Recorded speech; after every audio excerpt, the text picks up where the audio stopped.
Okay, awesome. I'm so happy to see you all here. Greg Prumier, who is Dr. Gregory Perrier in real life, will present the lessons learned from his reflections on the efforts of the educational community in Second Life.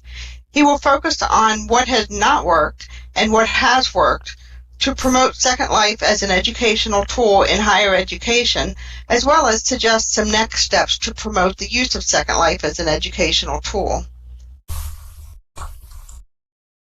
Hang on here, let's see. Okay, everything else on the intro is about VWER, which is the Virtual World Education Roundtable, which meets every Thursday here on Vista Island at noon Second Life time, which is Pacific time. It's a forum to educate and inform the community about issues that are important and relevant to education. Greg, whenever you're ready, take it away. Okay, well, good. Hello, I'm Greg Prumier in Second Life, as Beth was saying. I'm a professor at the Northern Virginia Community College. And I came into Second Life in January of 2012 at a workshop at our college. And I kind of envisioned myself doing face-to-face lectures in a classroom, in a virtual classroom. That was my initial idea. I soon learned that that's pretty complicated and not that realistic, especially at a community college where lots of students have connectivity issues and stuff. So I spent my first year really just looking around. What are other people doing, talking to other educators? You might remember ISTE had like 3 regions at that time. It was very active, and I was able to meet a lot of educators and visit lots of campuses and stuff. And slowly I started bringing students in, usually about my second year. And I had moved on to another campus, not my normal campus. I moved on to Tidewater Community College because they gave me a space to build and work there, and that was really nice of them. Very thankful.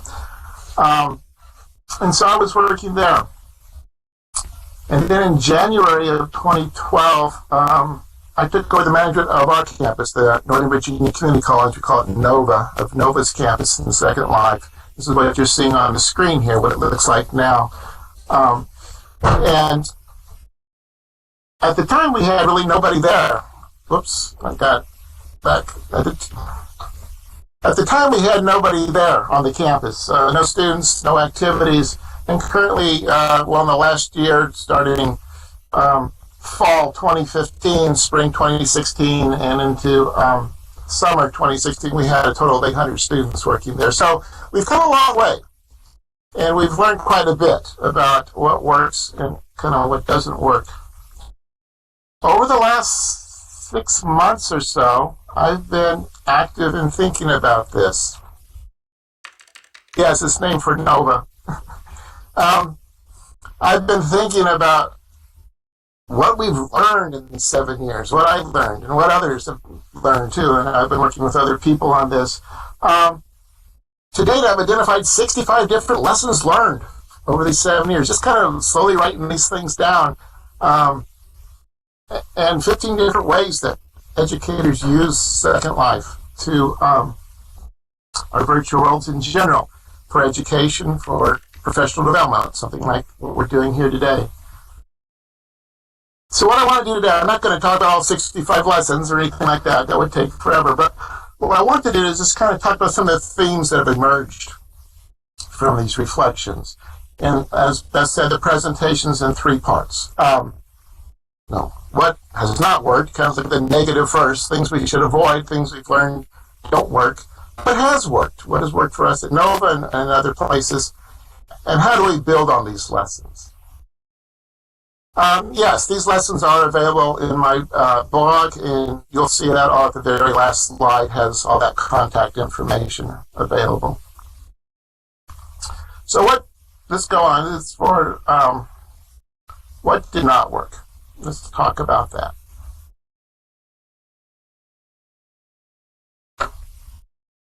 So the first thing here is, if you build it, they'll come and use it.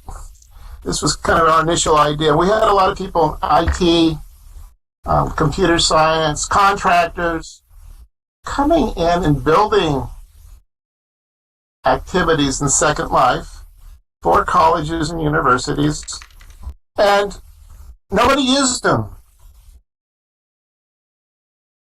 This is a greenhouse. I'm not going to say the university, but it was built there. It's pretty new, and I'm a botanist. So I was visiting this place as they're having their opening house, and I was looking around to see what was going on. And I found this, and I was excited. And I went and talked to the guy who's built all this. And I said, how are you going to use this? This is great. How's the faculty going to use it? He had no idea. And I seriously don't think he cared. That wasn't his job. So there's huge disconnect between the builders and the educators. And this has really been a problem, and something that we need to avoid in the future.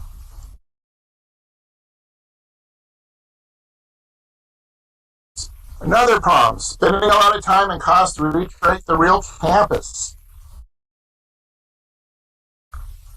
We don't need to do that.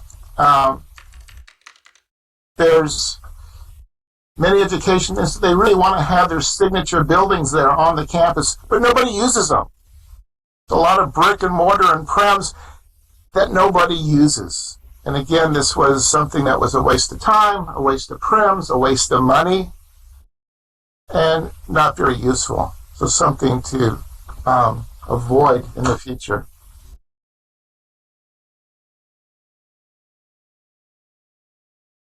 Expecting many faculty members to come into the world and adopt it. They don't do that. It's been my experience, and believe me, I've tried very hard to get faculty members to come in and use our campus. Why don't they come in? Well, there's some reasons here. You can see them on the board here, competing with other online learning tools. Lots of them out there. The steep learning curve for virtual worlds. You feel comfortable. And you have a certain comfort level you need before you feel you can interact with students. You don't want to be bumping in the doors and falling off the sidewalks and sitting upside down on chairs. You feel stupid in front of students doing that. And so you have to take several months to get to that comfort level. And most people just tell me, frankly, they're too busy to invest the time. So most campuses that are active, they're going to have very few faculty, often just one faculty member who's really seriously working in Second Life. So we need to expect that we're not going to have faculty. We need to design programs so we don't need the faculty to come on. Same with the students. A lot of our students are not going to love Second Life. In 2013, we did a survey of students. And about 25% really enjoyed Second Life. They thought it was a great learning tool. These are visual learners or hands-on learners. They tend to enjoy this. We had a good 10% who just hated it. They would tell you upright in their evaluations of the class, they would say, drop Second Life, never do Second Life. But you're going to get that with any education tool. I get the same thing for signing a paper. I get the same thing for signing discussions. There's always people who like it and enjoy it and find it an excellent learning tool, and those who don't. But you're not going to get much more than 25% who really, really like it. The rest will do it because it's been assigned. But you got this 25% you're working with who find it as a great tool. So again, the lesson learned here is don't expect the students to love it. Don't expect the faculty to come in and embrace it.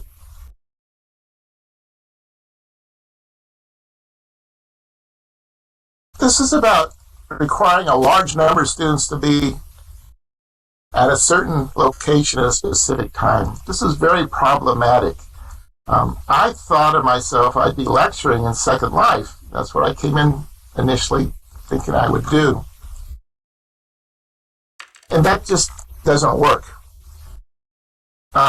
If it's people who can come to a classroom on a campus, it's much better to have them do that. You have eye contact, you have body language, you can interact with the students during a lecture.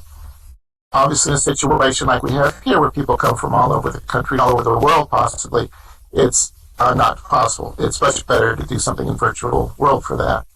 But for a classroom teaching situation, this doesn't work. And even here, we probably have some people who are having trouble staying in or coming in or listening or hearing, these sorts of things. So avoid this as much as you can in a real world, or in a virtual world classroom situation. What you're seeing in this photo, this is a university that brings in high school students from around the state.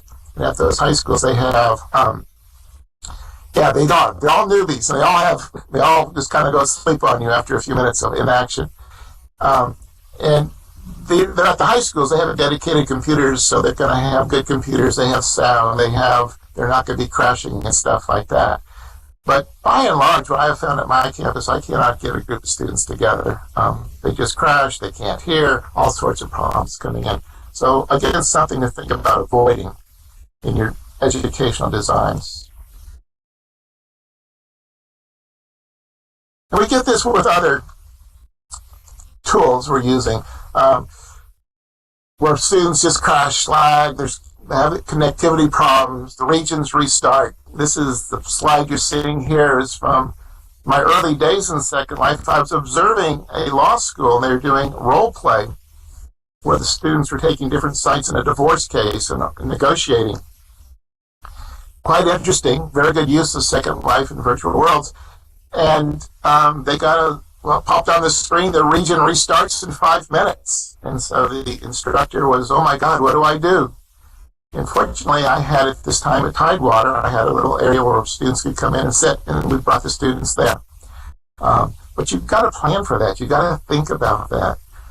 Avoiding those sorts of things and not thinking about those things can cause some serious problems for activities in Second Life.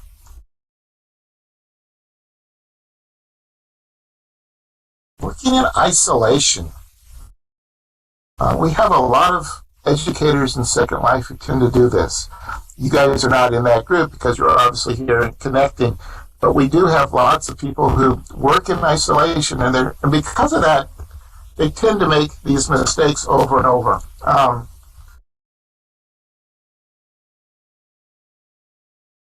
Let me make sure I get the text copy and put in here correctly for you guys. They tend to make some very common mistakes just because they're in isolation. This was a $33,000 grant from NSF to build a STEM lab in Second Life. That's a lot of money for Second Life. And they built this building, and nobody really uses the building. The building is absolutely useless except for a small classroom in the back. So most of that money went into making this building. They have the labs, their chemistry labs, they're up in the sky on skyboxes. There's 12 skyboxes, and each skybox has 2 labs, the same labs. Everything's replicated in all these skyboxes. They could have just gotten rid of the building, had a small classroom there, make it even an outside classroom, and had the skyboxes up there, and done had a lot more labs involved with these skyboxes. Now, there's different ways to do scene changes and stuff like that. So had this professor been integrated into the education community and actually learning about what we know about teaching in Second Life, she could have solved and saved herself a lot of effort, a lot of time, and made a much better build. Unfortunately, this build is not going to be used as an educational tool. It was kind of a study. They did a study that showed that students learn just as well in Second Life, in a lab in Second Life, as they do in real life. But that much money, it'd be great to have a lab that actually worked and you could use it and continue using it.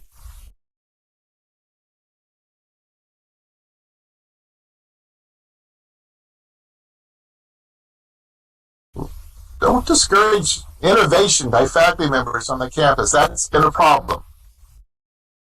This is my campus early on, well before I was the manager. And my first activity I wanted to do was to build an office hour area, and they wouldn't let me do it. I had to do the office hour area, I had to bring out chairs every time for my inventory, set them on a place in the campus. Students would show up. These guys didn't even use the chairs. They're hard to sit on, these chairs I had. And when the office hour was over, I had to remove everything. So I have no ownership. Let the faculty build things, let them innovate, let them try things, let them feel ownership of your campus, of the campus that they're going to use. work with them to make things work for them. When I took over the management of this campus, the first thing I did was to build in a very decent office hour area. This is that same area today. And there's students sitting there on chairs that are very easy to sit in. And we actually hold office hours there, not without any problems. And the last thing I have on things to avoid, is things that didn't work, is failing to evaluate the effectiveness of our tools and modifying them. Build it and walk away from it. That greenhouse I showed you in the first slide is kind of like that also. They don't change it. If no one's using it, why not? How do you change it? If students are using it, how can they be more effective and more efficient learners with it? I am constantly changing our activity. We have 19 activities on our campus now, constantly being changed as we get feedback from students and faculty about how these things need to be adjusted and could be better. So just another thing to be thinking about, as you problems we made, and again, that's this disconnect between users and builders, and that needs to be avoided and have the users and builders working together. So what worked? What has worked for us in SecondLife? And not just for me, I'm bringing examples in from other places also. Make creative, user-friendly educational spaces. Take advantage of the freedom from physical building constraints. Be creative with your builds. Get rid of the ceilings and the walls. Open air. Bricks and mortar are boring. These sorts of things to think about as you're doing this. This is a tower for DNA, teaching DNA stuff, but it's an open spiral tower, very open feel to it, very nice to work in. So think about building things that, not these big buildings that are brick and mortar and doors you can't get in and stuff. Think of building things open in space, with lots of space. Recognize that all those students are going to be newbies coming into virtual worlds. Our students don't know virtual worlds very well. They're not skilled at working in virtual worlds. So create spaces that are easy for them. We just rebuilt, this is our campus building. When I took over the manager, I said I would keep the building, though we don't use it that much. We do have a few things in there. I couldn't get rid of the building, but we totally redid it this summer, saving us 900 prims from the old building. We'll cut 900 down to 200, so we saved 700 prims. But see the doorways are wide. There's no doors. Nobody has any problem getting in and out of this. We have chairs on the campus that anybody can sit in. If they're really, really easy to sit in. We have that red telephone booth as a teleporter. It takes the students right to where they need to go to do their activities, rather than having them wandering around trying to figure out what's going on, where are they and stuff. So just realize they're newbies, and they don't. We were newbies long ago, but we always forget how trouble that was. And we're working with newbies to make it very easy for them to navigate and get around.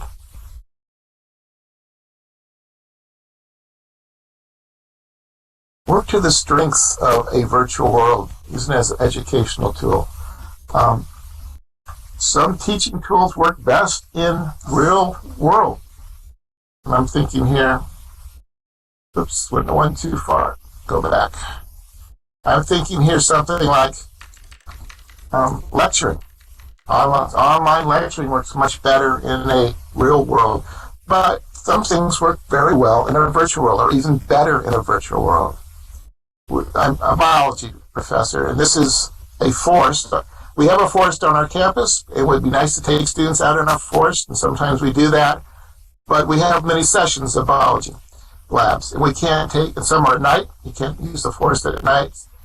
We can't adjust the labs that easily for rainy days or weather events where we can't go in the forest. And our forests have ticks with Lyme disease, which is an issue. And so it's much better just to use a virtual forest. We can create this virtual forest on the campus, do the same activity we would do in the real forest, collect the same data, have the students get the same knowledge and understanding of forest ecology, and just use a virtual forest to do it. And so here we're working to the strengths of using a virtual world, something we can't really do in the real forest because of issues of time, darkness, weather, and Lyme disease.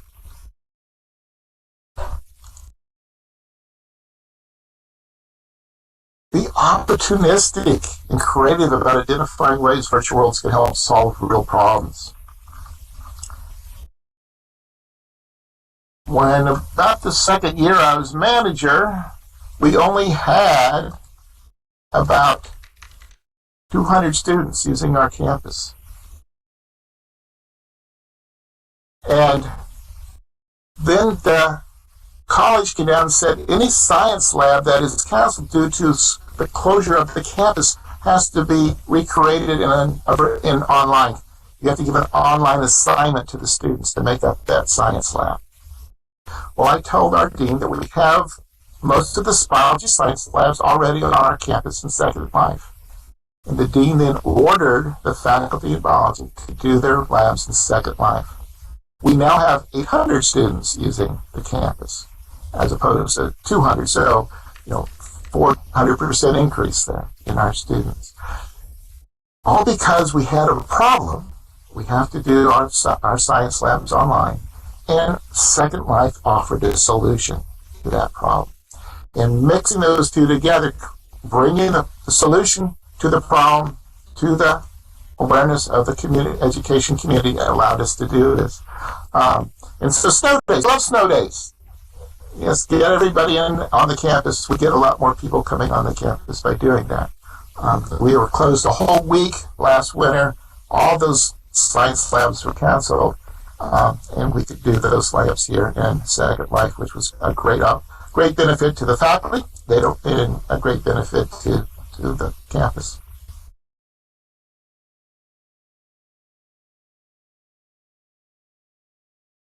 Okay, let's recognize that our faculty are not going to come on to the campus.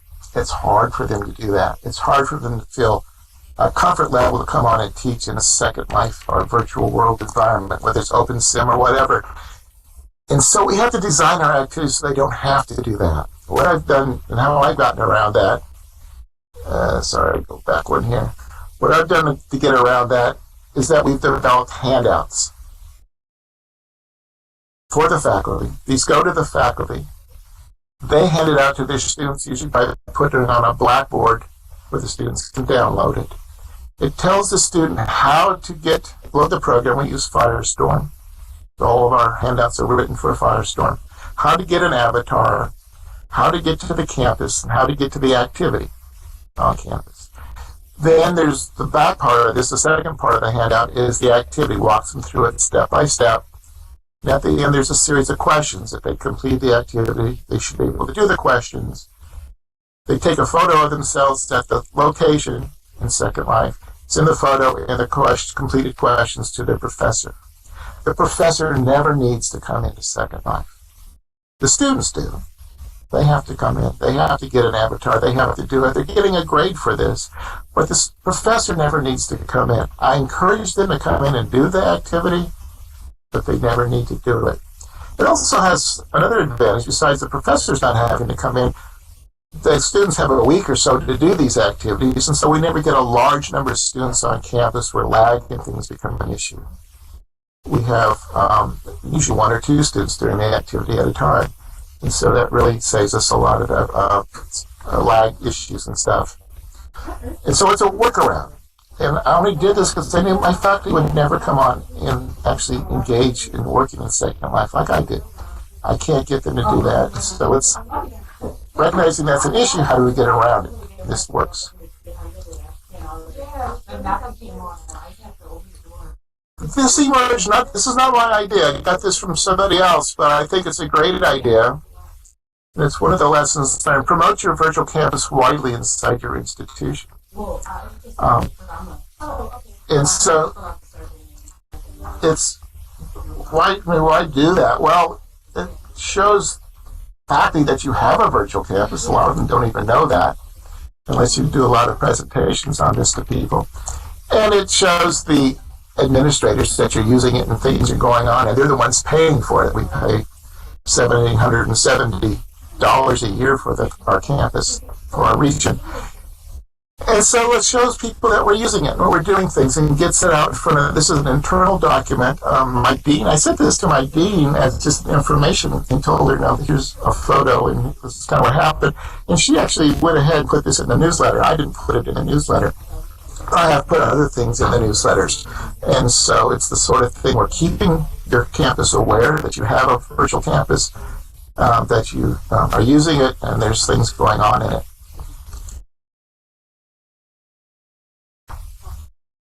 Network widely with other educators. This is our campus early on. You can see it's not nearly as developed as it is now. This was about 2012 when this was taken. And this is Visti, who's I live around here, and fortunately we have a nice parcel here of from Visti Island. But this is a Visti visit to my campus. I was very active early on. Yes, you might be, Beth. I was very active early on in just visiting different campuses, different educators, and of course I was happy to invite educators and groups to come in to see what we're doing. And so you need to network widely. You really do. And this avoids that isolation issue where you're doing things in isolation and not aware that there's some creative solutions to some of the problems you have and things you could be doing better. And I've learned so much from this. Most of what we do on our campus, the ideas were not mine. They came from other people working in virtual worlds. Provide a mix of activities. I never know what's going to be work and not work for faculty. What's going to excite them and not excite them. Some faculty are excited about our interactive activities, like you can see at the bottom, the forced ecology. We have a cell that students go float around in and figure what the organelles are. I have some faculty who are interested in during office hours in Second Life. They live a long ways from campus, and they can add an extra Second Life in there. I have a medical campus that likes to do do role play. So you can see the medical bed up there. We do poster sessions for our honor students in Second Life, where they actually recreate a poster session at a conference they would do, and faculty come in and ask them questions. Now we have a classroom. This classroom here is being used by a group doing a tour. We have a local university that their education department offers a class in education virtual worlds. I don't know of any other university that does that. It's amazing. And they come in and we do our introductory talks to them here in the classroom. So this have a mix of builds and activities and things. I've had some faculty are excited about the posters, some that are excited about the interactive activities. We have the medical people doing the role play. There's lots of different things. If you have a mix, you can get more faculty interested and involved. We talked a lot about the problems of working in the disconnect between builders and educators. So let lessons and assessment plans drive education designs and builds. Rather than build it and hope they use it, see what they need, then build it. This brain, as you're seeing here, we had a lot of input from faculty members saying they wanted a brain model for their students. This is for our anatomy and physiology classes, as well as for the psychology classes. And so we asked them, what do they want? What they want it to look like, and stuff like that. We worked closely with them on that, and then we put this in for them. And so this is one of our latest designs. We've been building on this, and it's done not in isolation. Not we build it and they will come and use it, but what do they need, and we build it for them. So reverse that order and get the builders and the users talking to each other. I do a whole lot of workshops for faculty, trying to get them involved in the Second Life. And what I've learned, initially what I did is I would get them into Second Life, get them an avatar, And they're running around the campus, and they're flying, and they're laughing, and having fun, and hitting walls, and falling off trees, and all sorts of things that you do as a new person in Second Life. And that was kind of it. And I realized this doesn't work. I don't get faculty coming back in for two reasons. One, they realize quickly that there's a lot to learn to be effective. To walk around, to stand in front, to use the tools, educational tools. There's a lot to learn. And the learning curve is steep. And they never come back. And also they didn't see any educational use for this. So what do I do now? Now I start with a PowerPoint presentation on how we use Second Life. Virtual Worlds is an educational tool. What is this tool? How can we use it? How can you do things in here that would help your class, make you a more effective educator? And so I start with that, get them excited about the tool, and then I take them in and show them, give them an avatar and stuff so they can get in and explore. But getting them excited about the tool works a lot better. They see possibility. They say, yeah, I could use this. I could do this in my class. This would be interesting. And then they're willing to make the effort that the steep learning curve requires. I've also found that, well, we're a community college, so we have a lot of students who don't have good computer skills. Often they don't even have a good computer. And so they need help getting started in Second Life. And in the last 2 years I've been doing this now. This was on our Blackboard announcement for students.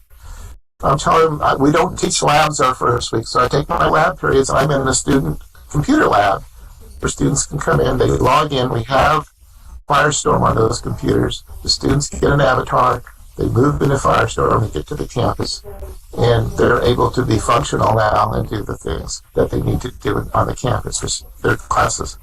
Not just my class, many classes are sending their students to this orientation type thing to get them started. So not just helping faculty get in, but helping students get also. And it's a face-to-face thing in a computer lab where I'm walking around and talking to them and getting it going.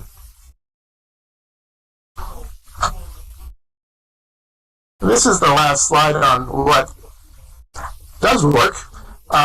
Constantly monitoring, determine what needs improving, and then improving it. And this is a really fun example. We have on our campus, we just put in an activity. Let me get down to this one. Trying to get in the proper text here. So we have on our campus, we just put in something for biodiversity. That BD stands for biodiversity for animals. You can see this tortoise in front of this flag here. Well, we have 16 of these flags on the campus, each with an animal, and the students have to do a biodiversity activity with this. And I developed it this summer. And the students get a list of the coordinates for each of these flags. So I said, well, walk or fly to these coordinates, told them how to do that, and go to these flags. And I was watching this student here do this activity, and this is one of the first students to do it. And boom, she teleported to the next flag. And then boom, she teleported to the next flag. And I was going, my God, she's teleporting between the flags.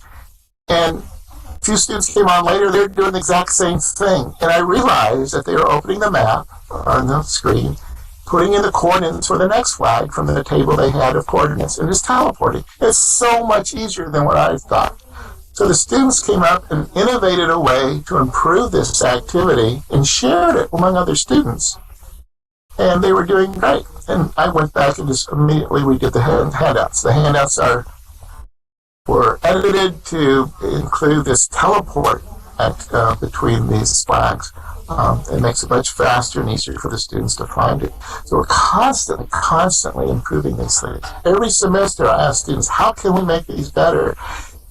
And 20 responses want to be a gem. And you go, wow, yeah, why didn't I think of that?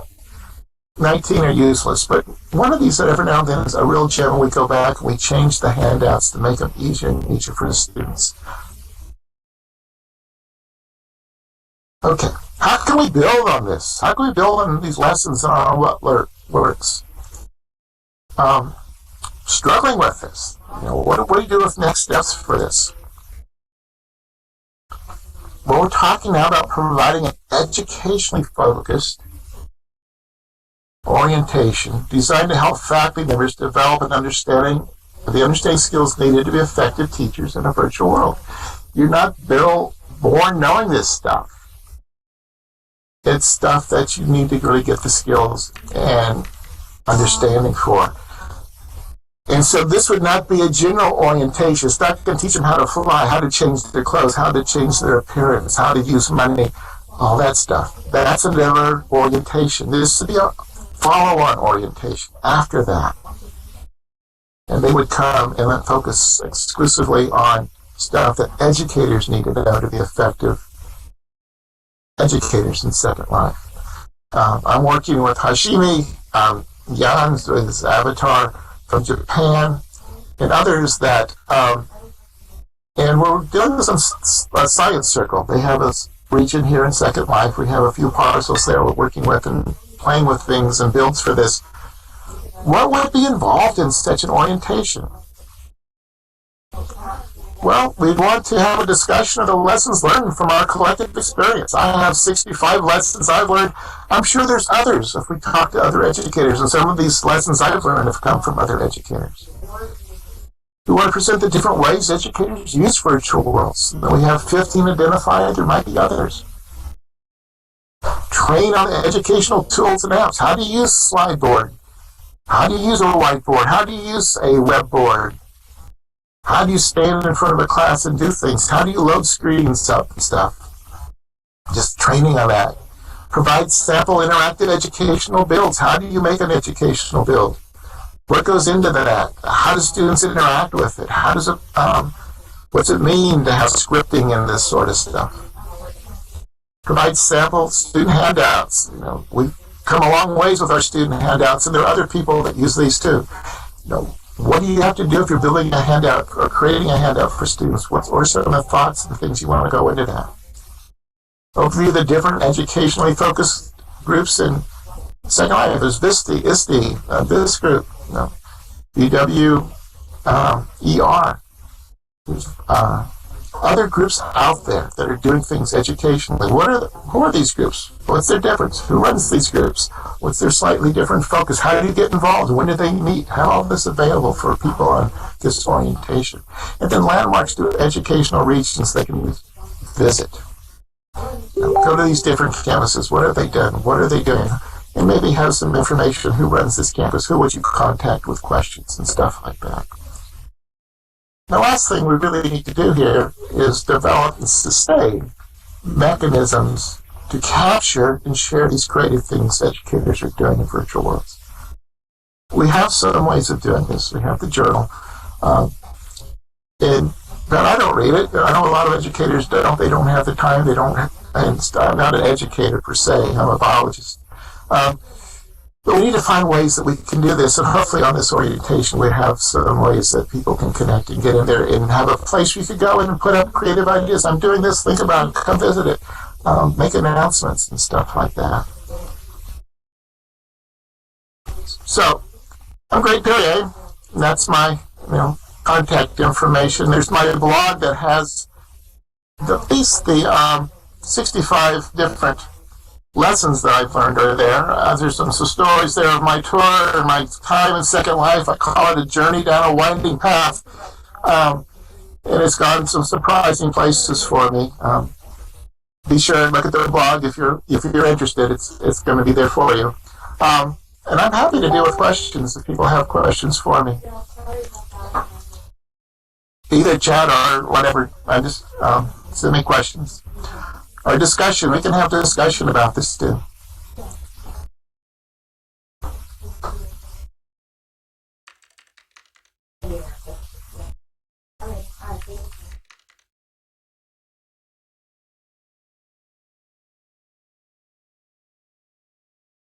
Greg, I'll ask for the blog URL. Is that on there? Oh, I'm sorry. The slide got changed again.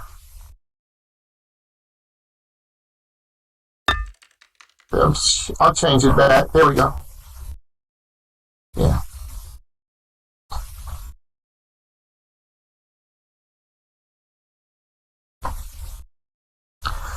Group projects versus individual projects. We have our students do everything as individuals, but some of them are working groups. We encourage you to work in groups. In our labs, students tend to work as groups. As a lab table, they do things together. And this is the sort of thing that is kind of up to the students. Some students prefer to work alone. We get a lot of students coming at 3 in the morning. You know, our campus is open 24/7. And a lot of our students, they're more awake at 3 in the morning than they are at 9 in the morning. And so they can come in anytime and do it. Yeah, okay, good idea. I'll put that into, hold on a second. I'll be working on that. But yeah, I think that's going to be fine to have a working groups if that's what they want to do. I will be, hopefully, I've put down to present this at VWBPE. Let's see what happens. Rhiannon says, Greg, for your Second Life builds, did you and students make them, or have you been collaborating with outside builders? If not, are you interested in those sorts of collaborations? Of the 19 builds you have on that campus, I think about 5 or 6 we built. Everything else came from other people. As campuses closed, people would send us stuff. So we have a lot of activities and things and interactive builds that were done by other people. You might know Mary Clark, Avatar Max Chat Noir at Genome Island. She's put her cell stuff there for us. We had other groups, there's a biology group in Second Life, and some of their campuses closed. They moved things over there for us. And so most of this stuff was donated to us.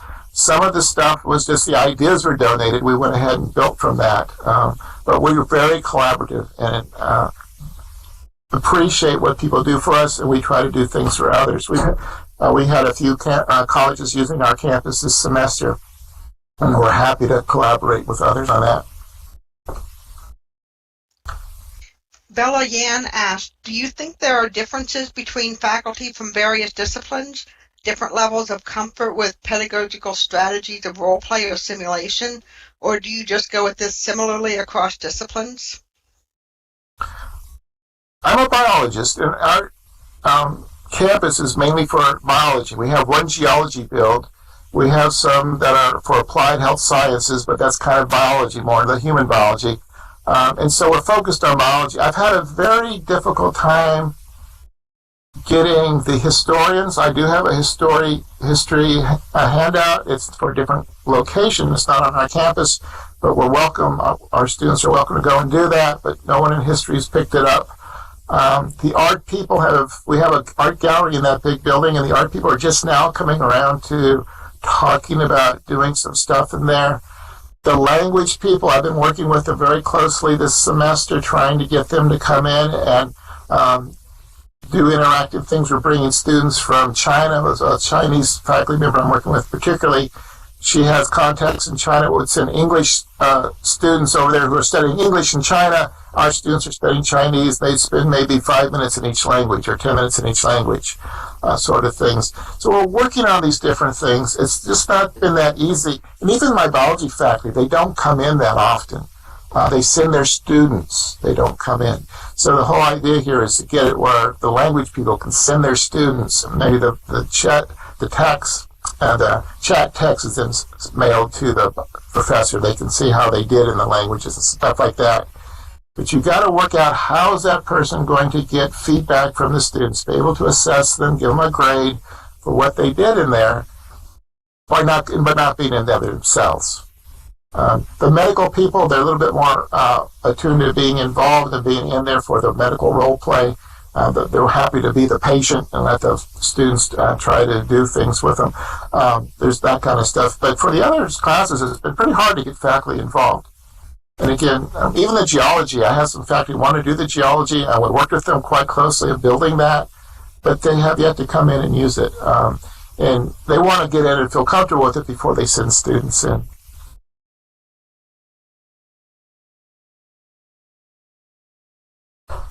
I was wondering whether the slides will be available later.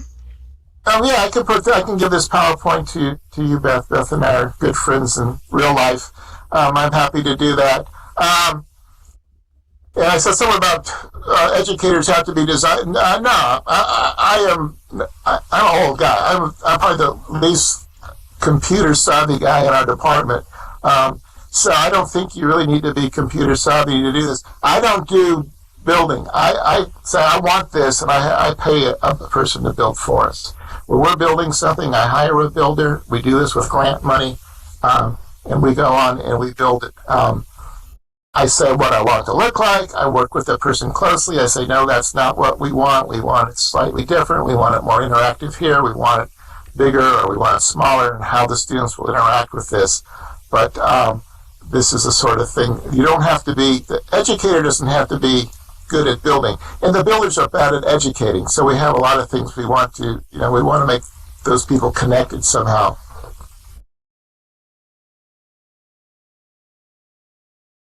Yes, Nova's open to all people to visit.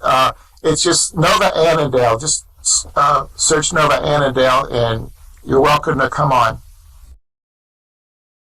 I've been getting local grants. We get the grants from, we have a Nova Foundation. They give about a $2,000 grant. Our provost has been giving out $2,000 grants.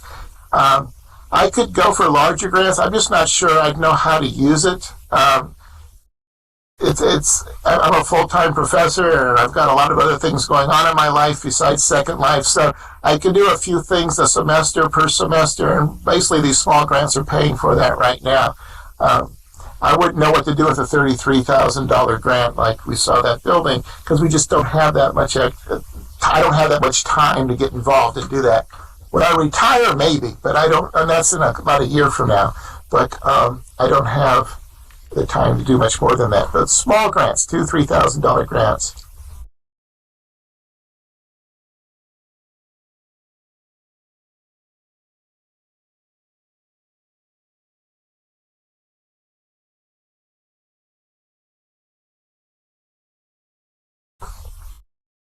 Any more questions out there? I'm trying to look to see if I have my blog here.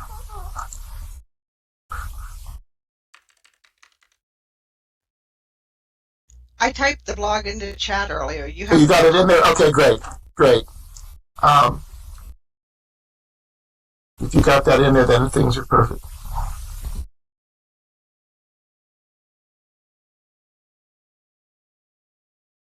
Feel free to come by and visit the campus. Look around. Look at almost all the builds we have a handout available. It's not how to get to campus and get an avatar. You already have that. But it gives you the activity and the questions and the stuff that they would send to their students.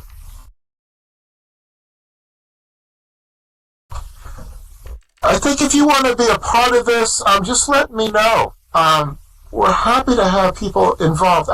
Like I said, there's a lot of lessons out there. People have been doing a lot of stuff for 10 years or so in education, not just 7 years like myself.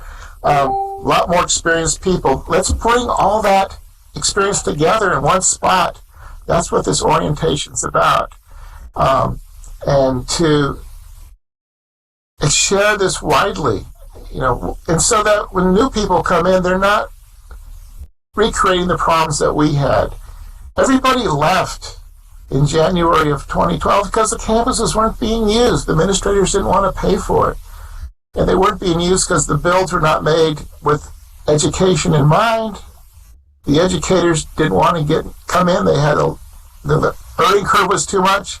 And nobody put all this together and said, how do we do this in a way that you don't have to come in? How do we do this to make the builds educational and work with this? And if we can just stop from creating those problems we had initially, we can do a lot of education in virtual worlds.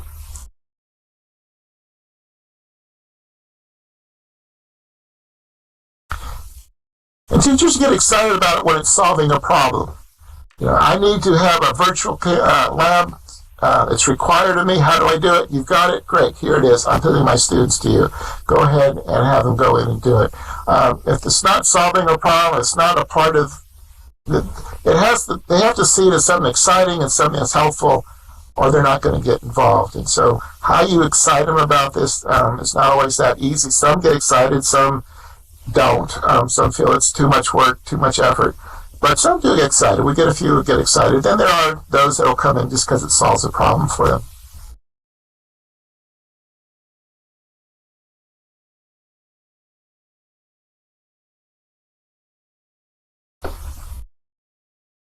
But they're not going to be building and doing scripts. My faculty will never do that. They're going to be using the builds. They're going to be using the scripts. And my job is to make sure that these things work well and produce the results they need to teach the material they're trying to teach to the students. So I don't ever expect them to build. I don't expect them to do scripting. The medical campus people are getting a little bit into that. At least they're buying things and moving them into their clinic and stuff. But it's quite a lot to expect from faculty, and they're not going to get involved and do that kind of stuff.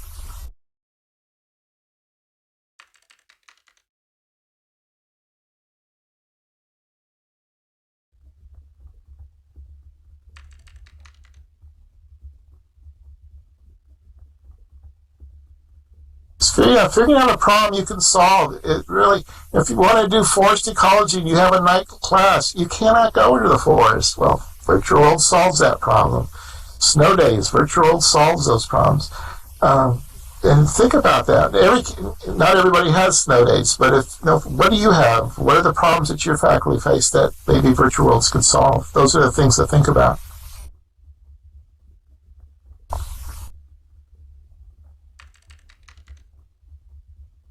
Well, the latest year we have is starting, we do a fall, spring, summer academic year. We keep track of it that way. And we had over fall 2015, spring 2016, and summer 2016, we had 800 students on campus. Right now, we had 250 students in the fall of 2015, and we're above that now. We'll probably hit about 300 this fall. So I expect we're going to exceed those numbers. Yes, all the students are required to come in. These are counters that we have in campus that are telling students, we keep track of the students who come in and try to separate them out from visitors and stuff like that.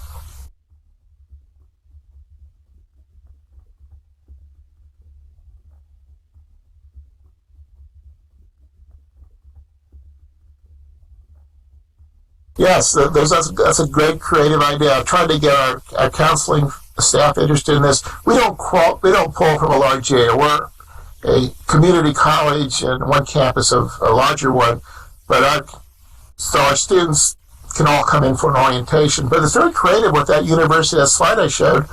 They're bringing students in from all over the state, from high schools for an orientation. They're getting a problem. How do you bring these students in? How do you get the cost way down? How do you get the information to them? SecondLife solved the problem for them.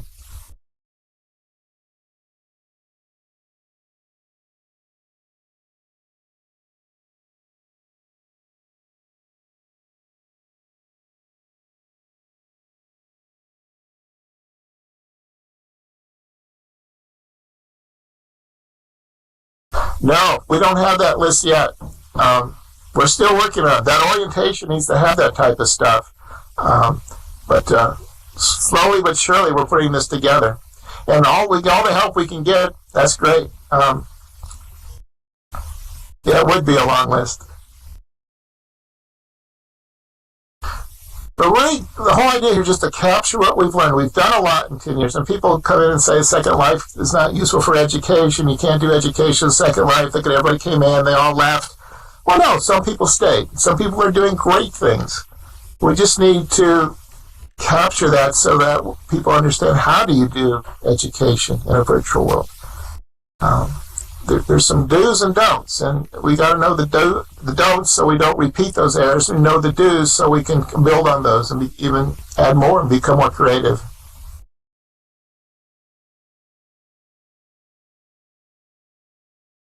Yes, and this is what's great about these organizations like this one, where people who are interested in education in virtual worlds can get together and kind of be creative about this.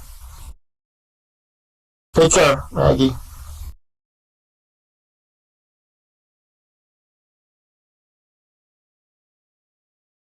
So I hope everybody's going to continue to email me or send me IMs. I'm on almost every day. Happy to continue talking with you and get you connected to the groups that are working on this. And we'd love to have your input. I understand the hour's over, so let folks head up.